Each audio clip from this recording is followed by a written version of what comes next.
Okay, hello, welcome to the final reflection for this class. Yay.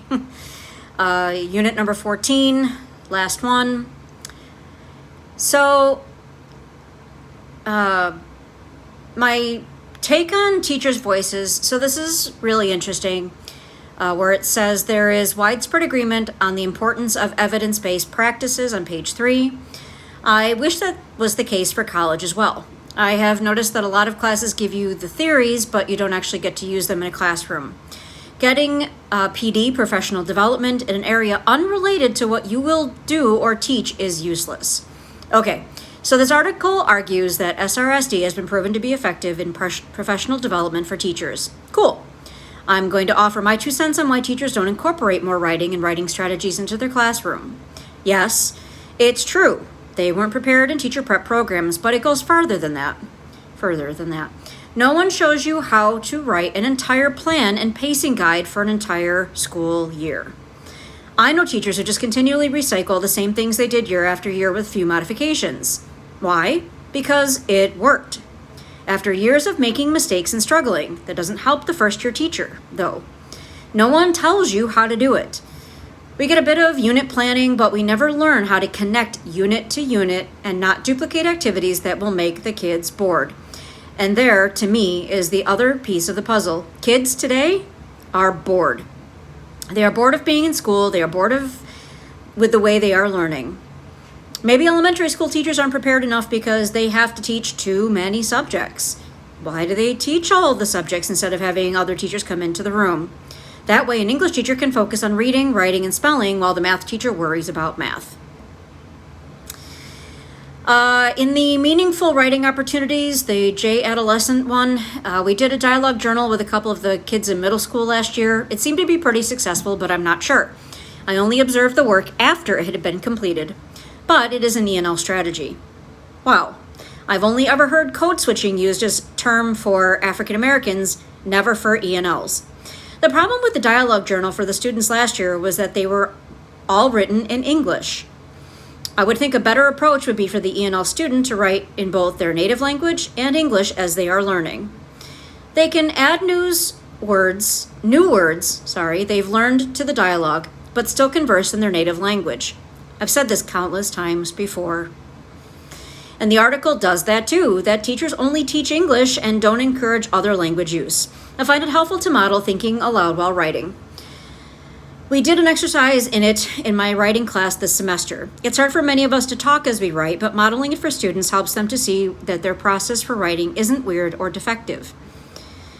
We all have a process we use when we write, but many of us are unaware because we don't take the time to explore it. I like that this article also suggests that the journals can include drawings or illustrations. Even images, if this was done electronically, can help to convey meaning when words fail. The activity isn't lost if a student looks up a word in English. Hear that again. The activity isn't lost if a student looks up a word in English. I believe that it reinforces the word instead. Penalizing or limiting students to only the words they know can be frustrating. As a second language learner, I find myself looking up words all of the time because I either can't remember them or don't know them. I've also said this a million times before. This article details a teacher who is bilingual with an E&L. Ms. Rosewall can encourage Elias to write in Spanish because she knows how to read it. What if Elias was actually Mingyu and the paragraph was in Korean? What would she do then? We really need to stop with the idea that Spanish is the only other language in education in the United States today. It is good that kids get autonomy in their learning and creating. For the mentor text assignment I am doing, I'm having the students write an I am from poem. In this article, the authors state that fostering a learning space in which students have power and autonomy is a good thing. In allowing them to write about their own experiences, she provided low-risk opportunities for students to engage in identity-centered writing.